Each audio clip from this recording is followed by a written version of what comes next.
جائے، زانی بن جائے، بد کردار بن جائے۔ اللہ کے رسول فرماتے جن کی غفلت سے نہ قرآن پڑھایا، نہ اسلام پڑھایا، نہ نماز سکھائی، نہ اخلاق سکھایا، کچھ بھی نہیں سکھایا، بس خود بھی پیسہ کما رہے ہیں، بیوی بھی پیسہ کما رہی، اولاد کا کچھ پتہ نہیں۔ اللہ کے رسول فرماتے جن کی غفلت کی وجہ سے، ماں باپ کی غفلت کی وجہ سے اولاد اگر فاسق و فاجر ہو جائے، اللہ کے رسول فرماتے وہ ماں باپ اپنے عمل سے مجھ پہ لعنت کر رہے۔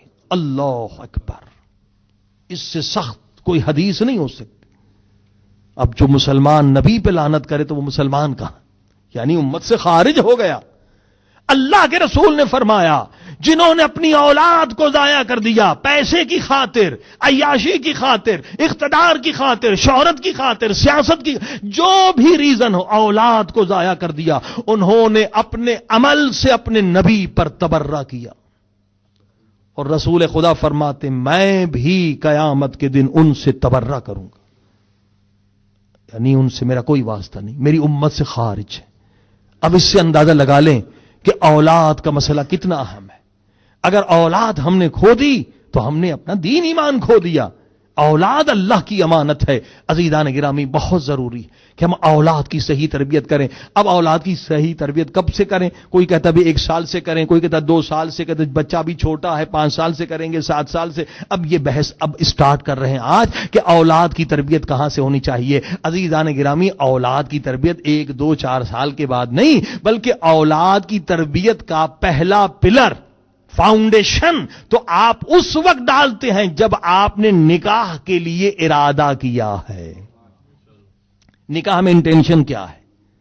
کیا خوبصورتی کے لیے فقط نکاح کر رہے ہیں، ظاہری خوبصورتی، یا بعض لوگ صرف پیسے کو دیکھتے ہیں کہ یہ پیسے کی وجہ سے شادی ہو رہی ہے؟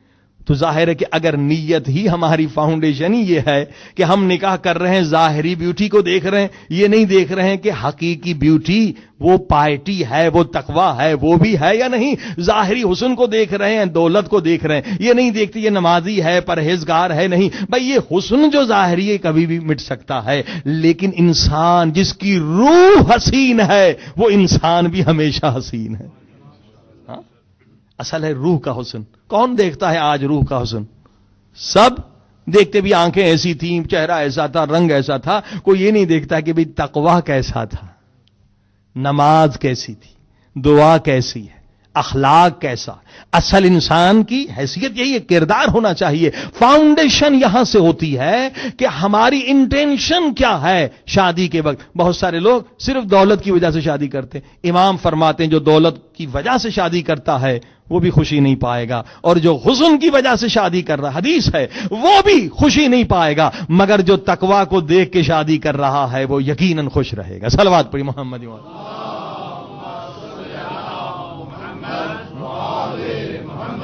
فاؤنڈیشن یہاں سے ہوتی ہے عزیزان گرامی، کیونکہ نکاح کے کئی مقاصد ہیں۔ نکاح صرف لذت حاصل کرنا نہیں ہے، نکاح کا مقصد ہے کہ نیک اولاد۔ خود بی بی فاطمہ زہرا سلام اللہ علیہا نے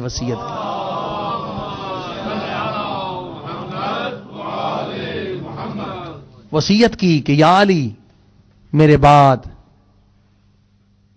تو نے حضرت ام البنین کی طرف اشارہ کیا، اس خاتون سے شادی کرنا کہ اللہ اس بی بی ام البنین کے بطن سے تجھے ایک بیٹا عطا فرمائے گا،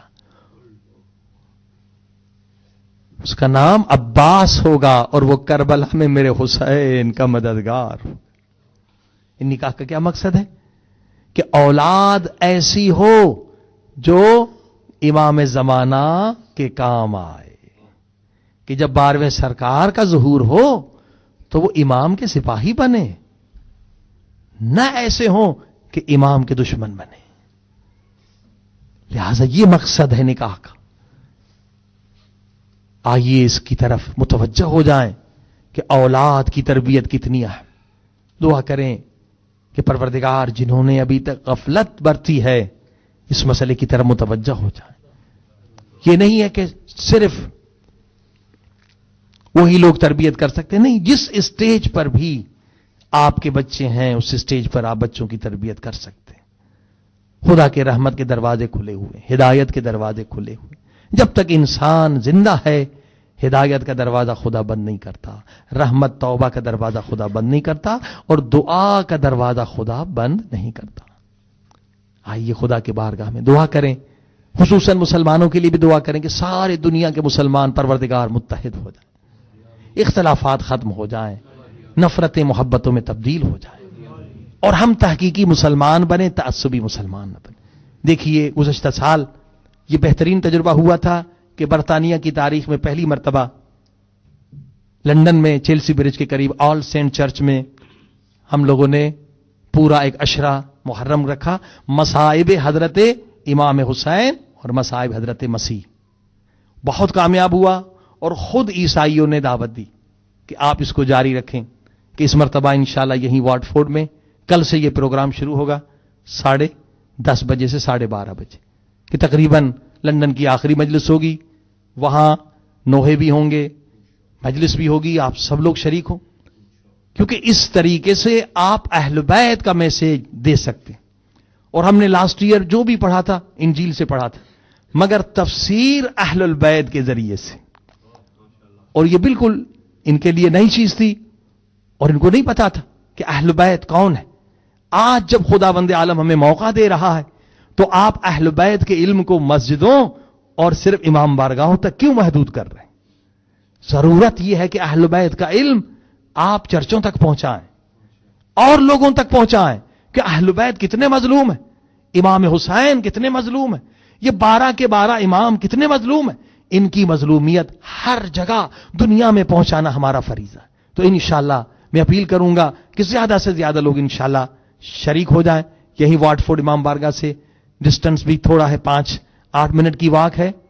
کل جو ہے سینٹ مائیکل اینجلس میں ہوگا، 5 دن یہاں پر ہے، اور اس روڈ کا نام ہے ملڈرن ایونیو۔ انشاءاللہ آپ لوگ سب شریک ہوں۔ تو اس طریقے سے جتنے بھی مذاہب ہیں نا، گاڈلی مذاہب، جو بھی اللہ کو ماننے والے، ان کے درمیان امن ہونا چاہیے۔ اور اس میں بھی دوسری اپیل کروں گا کہ ایک سائٹ ہم نے خاص بنائی ہے کہ جو بھی خدا کو ماننے والے مذاہب ہیں ان میں رابطہ ہونا چاہیے، امن ہونا چاہیے، محبت ہونی چاہیے۔ اور جو بھی اچھا مضمون اگر آپ بھیجنا چاہیں، کیونکہ آواز ٹی وی کے ذریعے سے بہت سارے ملکوں میں جا رہی ہے، امن کے لیے، دوستی کے لیے، محبت کے لیے، اتفاق کے لیے، اتحاد کے لیے جو بھی اچھا مضمون آپ بھیجیں، تو اس میں میگزین بھی ہے منتھلی، اور اس سائٹ کو بھی نوٹ کر لیں www.edu for peace and love، edu یعنی ایجوکیشن۔ اس کی شدید ضرورت ہے کہ ہم لوگوں کو ایجوکیٹ کریں کہ اسلام یعنی پیس اینڈ لو، تاکہ یہ جو تہمت لگائی جا رہی ہے کہ اسلام دہشت گردی کا مذہب ہے، اس کو ہم مٹا سکیں۔ تو یہ بھی ہم اپیل کر رہے ہیں کہ پوری دنیا سے اچھے اچھے مضامین بھی اس میں بھیجیں، یہ منتھلی وہاں سے میگزین بھی چلائیں گے اور اس طرح کے پروگرام۔ آئیے خدا سے دعا بھی کریں کہ پروردگار ہمیں اسلام کی خدمت کرنے کا ایک موقع عطا فرما، توفیق عطا فرما۔ اللہم صلی علی محمد و آل محمد، مل کے صلوات۔ اللہم صلی علی محمد و آل محمد وَأَجِّلْ فَرَجَهُمْ، سب مل کے اللہم صلی علی محمد وآل محمد وَأَجِّلْ فَرَجَهُمْ یا اللہ یا اللہ یا اللہ یا اللہ۔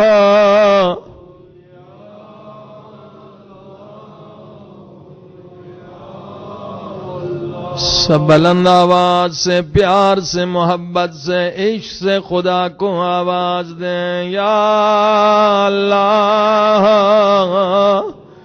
یا اللہ یا اللہ یا اللہ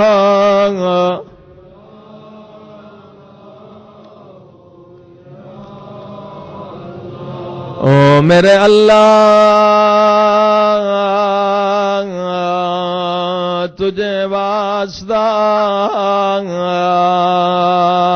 اس لحظے کا آج ایسا واسطہ دیں کہ خدا کسی کی دعا رد نہ کرے. خود خدا نے کہا وسیلے کے ذریعے سے مانگو وابتغوا الیہ الوسیلہ. آج ایسا وسیلہ تلاش کریں کہ سب کی دعائیں قبول ہوں. او میرے اللہ تجھے واسطہ اس گھڑی کا جب زینب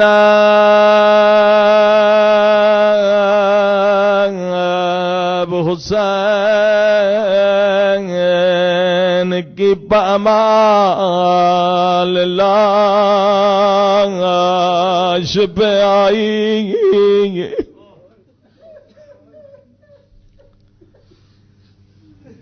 ازادار دعا کریں کوئی بہن بھائی کی پامال لاش نہ دیکھے. جب جناب زینب بھائی کی پامال لاش پر آئی آسمان کی طرف نگاہ بلند کی فریاد کی. سنیں گے زینب نے کیا فریاد کی. او میرے اللہ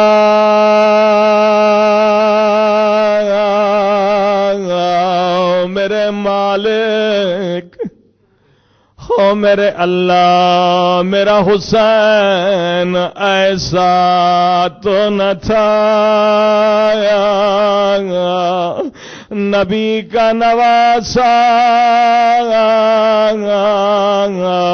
اس قابل تو نہ تھا کہ اس کی لاش پہ گھوڑے دوڑائے جائے.